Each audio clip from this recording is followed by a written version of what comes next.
Един от най-важните символи на град Варна, това е Морската градина. Проблемите на Морската градина през годините непрекъснато са се трупали, не са разрешавали и сега сме в една изключително тежка ситуация, където популизма винаги надделява. Не трябва да се решава популистично нито един въпрос в Морската градина, а трябва да се решава по принцип. Трябва да се решава с правила по законов път. Според мен Морската градина трябва да бъде разделена на две части. В историческото ядро на Морската градина трябва да се забрани достъпа на автомобили, строителството и тя да остане в този си вид, като ние се грижим само за опазване на дървесната система, на цялата екологична система, а също така да се подновят някои от западналите алеи.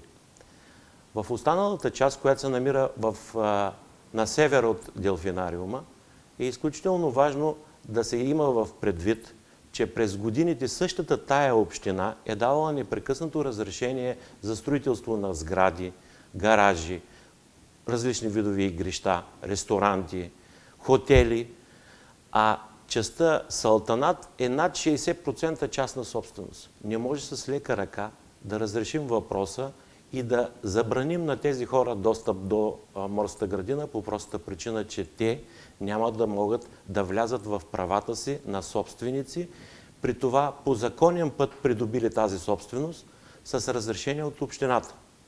Но там трябва да бъдат изработени строги правила, които да се спазват и никога повече да не се разрешава строителство в тази част.